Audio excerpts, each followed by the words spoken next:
Good morning, students. We are back again to our literature. I think for quite a long time we had not studied the literature paper, and now we will go through the chapter 8, Salim's Song. And children, this is a beautiful story written by Subhadra Sen Gupta. She usually writes for children. She has specialized herself in writing historical stories and has written the book Children's History of India. Here in the story too, she is going back to the historical events. Okay, and the boy Salim is a young fellow who works in a roadside eatery in Agra's Moti Bazaar. Actually, he works in his own father's shop, but the boy who is a very talented one, he has an inborn ability to sing. So he's a good singer, but was not given into any chance for learning the music. But how the luck turns when a stranger comes to his father's shop, and how Salim's song is greatly impressed and appreciated by the stranger, and how Salim comes to know how this young boy, how he meet his idol by sheer luck. And that is a story all about. Now children, think of yourself. You have some desire of becoming someone someday. Okay, how you would feel when you are looking up to somebody as a hero, and he himself comes at your doorsteps to help you realize your talent or your dreams. How will be your feeling?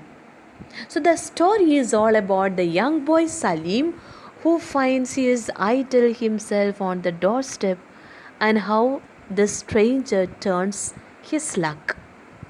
Okay, so it's a beautiful story, very easy story, and you will find many Hindi words being used. Okay, it is a very interesting story. So we go right away. Okay, children, please take page number 86. So the story goes like this. That morning, as always, Salim sat outside his father's food shop in Agra's Moti Bazaar with a pile of onions, a bowl of garlic, and a basket of saag and potatoes, peeling, chopping, slicing, and sniffing. So the beautiful picture of a young boy you must have seen in the open hotels, dabbas and all, how the young boys sit and chop the potatoes, onions and all that. And the same way poor Salim is being seated in his outside of his father's food shop. So we come to know his father is running a small eatery shop in Agra's Moti Bazaar, and the young boy is interested with the peeling the what is that peeling potatoes, chopping onions, and a bowl of garlic and a basket of sag. You understand, these are the edible leaves like spinach, palak. All these are some of the sag we use. So the boy is chopping, slicing, along with that sniffing. Why he is sniffing? Whenever you cut onions, it make you cry, and so he was sniffing. When you take air, when you draw up through your nose with the audible sound, it is called sniffing. I am sure a Nawab's son never has to peel onions. This is a soliloquy by poor Salim. Soliloquy means one's own talk. Here he is telling to himself, I am sure a Nawab's son never has to peel onion. Nawab means it can be used for a landlord or a prominent Muslim leader. So he says, my father is the owner of the shop, and so I don't suppose to peel these onions, he thought, sniffing and wiping his eyes. He does not curse himself for the way he had to work, but at the same time he is telling to himself, I am not the one supposed to be peeling these onions. It's just my luck that my father is the owner of a food shop. It's a luck that my father owns a food shop, but at the same time, he is also a fantastic cook. And so the boy has to help his father in the cooking. Thankfully, the onions were soon done, and Salim took them into the kitchen where the dal was bubbling on the chulha. Chulha means the oven. While his father ground the masala for the mutton korma and the palak aloo sabji. So we come to know his father is a fantastic cook, and what is it getting ready in the chola, in the oven? Yeah, it is being cooked. The what is that? Mutton kurma is being cooked, and that is why he needed so many onions to be cut, chopped. And then father is getting ready with masala for mutton kurma and the palak aloo sabji. So we have the vegetable curry with the palak and aloo. Coming back to his perch outside the shop, Salim settled himself to bask in the winter sun, wiped his eyes again, and picked up a potato. So he went and entrusted his father the onions which he had already chopped, and then he returned to his place outside. Perch means the place where he used to sit. Salim settled himself to bask in the winter sun. He wanted to enjoy the warmth of the sun. Wiped his eyes again and picked up a potato. Now he had completed with the onions. Now he had to chop the potatoes. One day, Abu will teach me how to cook, and then I will stand behind the big chula and cook delicious meals while someone else peel the onions. And what is the dream of this poor boy? He wants to get rid of peeling the onions and chopping them because it makes him cry. And he says, one day I will also grow big, and like my father, I will also be a good cook. I can also stand behind a big chula and cook delicious meals. And the poor boy, that only he could dream, because he has seen his father doing so, and the boy also wanted to be like his father, a good fantastic cook where he can stand behind the chola and prepare some delicious meals. So this is the dream of the boy Salim. But he had to grow a bit taller first. Right now he couldn't even reach up to look inside the big kadais, and the big ladles were much too heavy for his thin arms. Kadai means the wok. Okay, you must have seen in your own kitchens, and it is very heavy, and the boy is not so tall enough to stand near the chula. And so he says he has to grow tall again in order to stand behind the chola and cook some delicious meals. As he worked, Salim sang.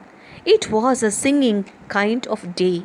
The bright winter sun warmed his back. He had just had 2 parathas and cabbage sabzi and a big bowl of creamy milk.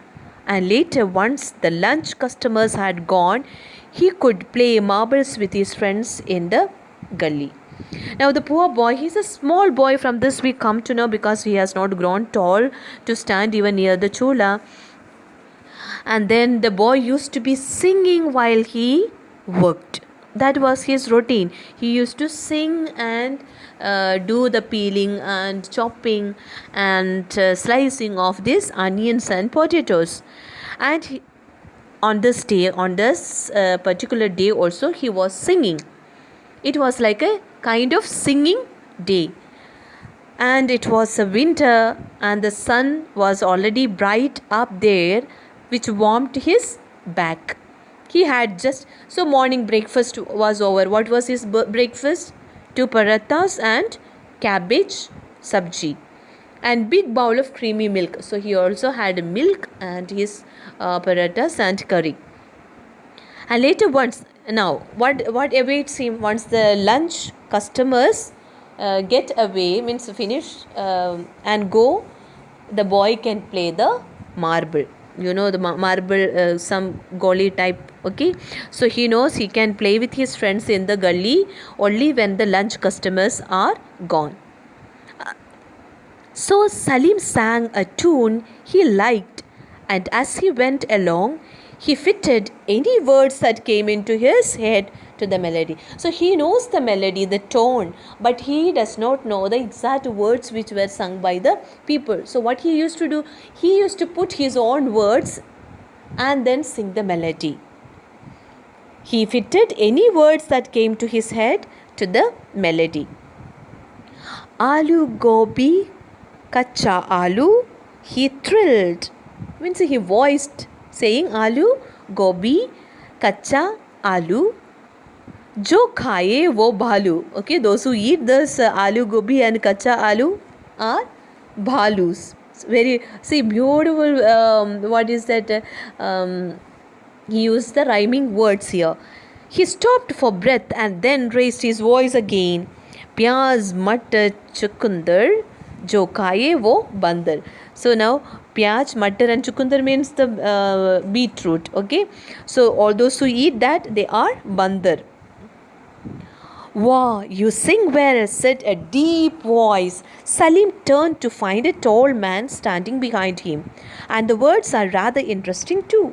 So unexpectedly, there was a stranger sitting beside, listening his song, which was unnoticed by Salim. So he went on singing, and the man, the stranger, with his deep voice said, what did he say?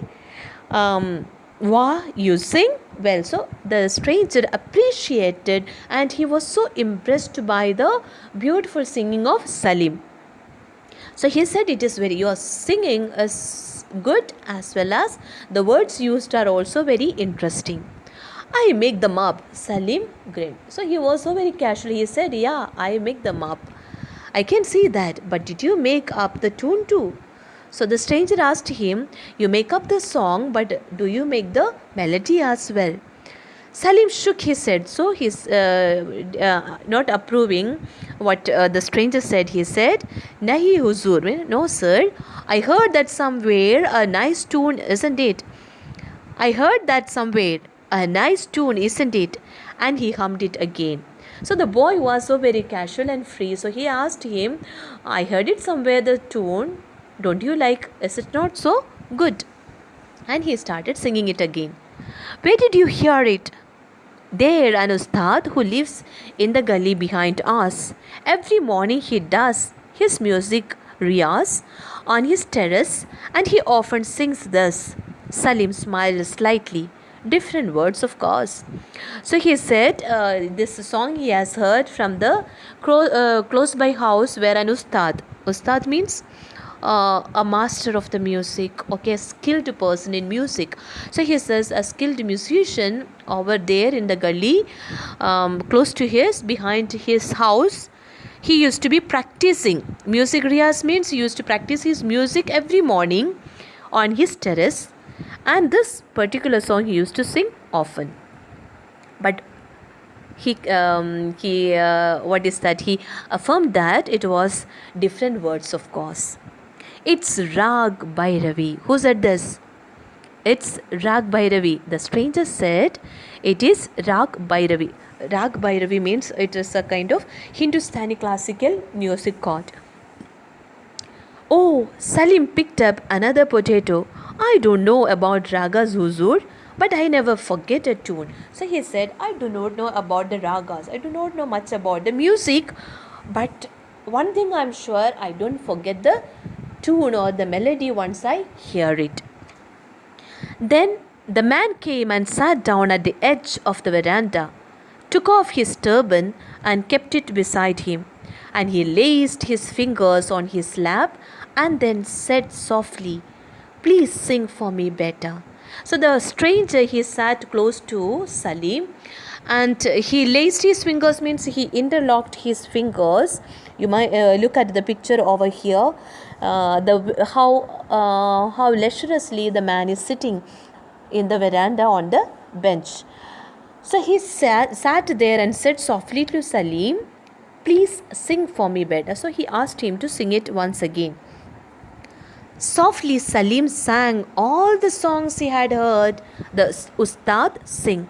The man sat before him with his eyes closed, at times tapping a finger to keep the beat. Where Salim sang well, the man would sway a bit and give an approving nod.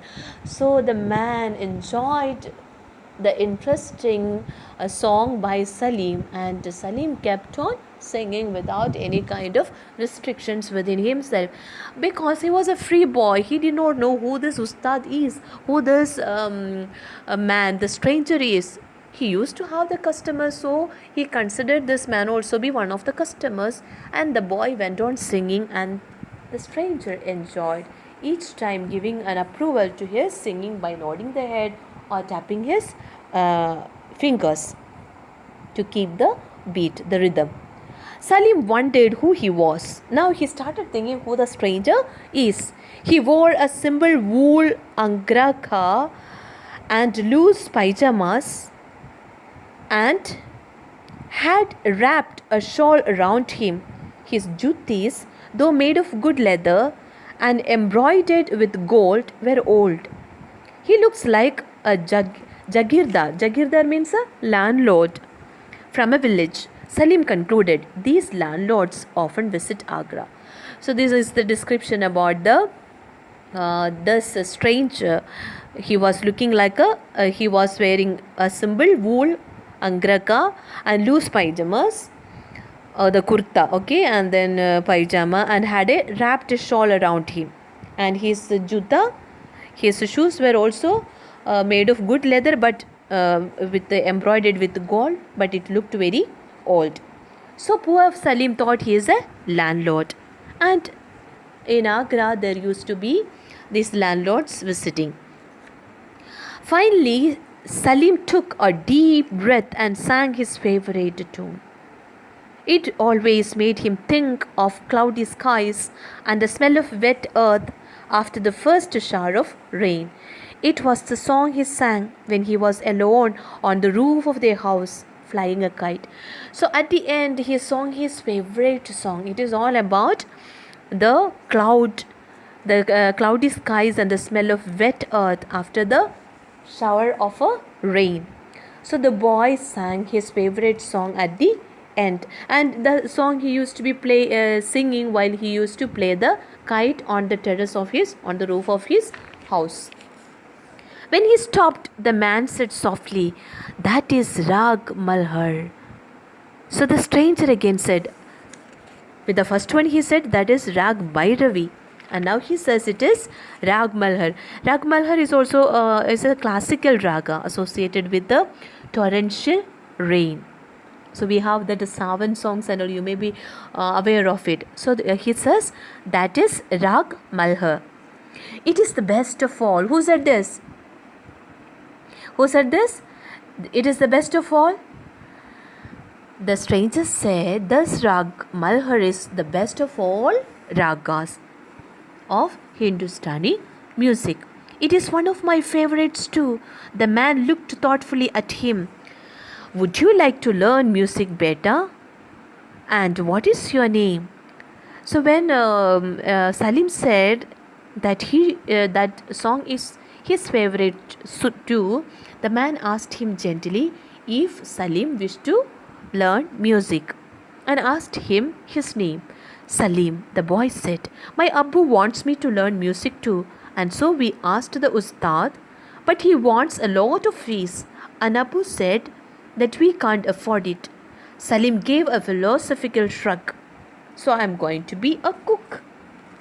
So the boy expressed his dream of learning music, and then philosophical shrug means it's a phrase, children, raising one's shoulders slightly to show indifference towards one's misfortune. So he was not so bothered about his misfortune. He said, okay, I cannot learn music, but then I will be a cook. So he went himself to his misfortune. Okay, although he loved to learn music, having no money to pay the high fees, he decided, he reclaimed himself to be a cook. Toba, Toba, the man muttered. Never. I'll teach you free of cost. But you will have to stay with me at the fort. So he said, never. You should never be a cook. I will teach you music freely, free of cost, but with one condition, provided that you have to stay with me at the fort. The fort? Akbar Badshah's fort? Salim looked disbelieving at the man. You live there? I do, and I sing at the Badshah. So he said, the stranger said, you have to come with me where I stay, and you must stay with me. I will teach you freely music. And then he said, you must come to Akbar Badshah's fort. It is then the boy realized the man whom he is talking is someone so very great. Ah, Salim nodded. That's why you know all about ragas. This evening come to the fort with your father, and we will discuss everything. The man looked around the small gully full of wandering cows and people. This is hardly the place for the ustad to tie the thread with his shagid. Now, looking around a small eatery shop where the cows are wandering and the people are wandering, and so the ustad said, this is not the place for an ustad to tie the thread with his shagid. This is not the place for a guru, a teacher, to start his lessons with his shagid. Shagid means disciple or a student. Salim looked suspiciously at the man. You are not joking, are you? So Salim could not believe his eyes. And he said, are you not joking? Are you joking? No, the man smiled. I leave word with the guards at the gate. Tell them to take you to Mian Tansen's rooms. And now he revealed who the stranger is. Who the stranger is? He is Mian Tansen. Mian Tansen, actually, children, he is one of the Akbar's musician. Akbar considered this man as one of the Navaratnas. He was one of the greatest singer. Akbar had brought him from a Raja from Varanasi somewhere, I suppose. And he is one of the prominent figure of Hindustani classical music. He is also known as the father of the Hindustani music. And the boy bewildered. And then he said, Mian Tansen, you. Salim could not believe. He said, Salim looked at the man. How can you be Tansen? Your shoes are old and you are not even riding a horse. So he knows the musicians in Akbar's court, they don't walk. They wear the royal dress, and their shoes are all polished ones, and they don't walk. They ride on the horse. So he said, how come you wear old shoes and you haven't come riding the horse? He could not believe his eyes to see Mian Tansen in that strange way. Tansen looked amused but remained silent. So Tansen was so happy to hear the idea Salim has about Akbar's fort and his musicians. Then he got up and walked away, and watching his tall, slim figure going down the lane, Salim thought, still there's no harm in trying. I'll go to the fort with Abu today, just to see. Then he gave a wriggle of delight, and if he sang to me, then I can learn a new raga. So this is the beautiful, happy ending of the story of Salim, who realizes his dream in a like a bliss. The stranger comes, being impressed by his ordinary singing. He is given a chance, and that too by Mian Tansen, one of the greatest Hindustani musician. Even he is called as the father of the Hindustani music. Very simple story. I hope you understood. There is nothing so very difficult thing to learn. Just a few Hindi words are there, at the same time very simple language. I hope you understood. So please go through the exercises, read the story once again, try to understand. If any hard words, check with the dictionary. If you have some doubts, please let me know. God bless you. Stay safe, children. The situation is growing so worse in and around not only our place, all over India. Things are worsening. So keep yourself safe. Stay at home. No roaming around. Learn your lessons. Listen to the disciplines, the orders given by the authorities. Safe distancing. Keep hygienic yourself, and stay safe. All the best. Do well. Study well. God bless you.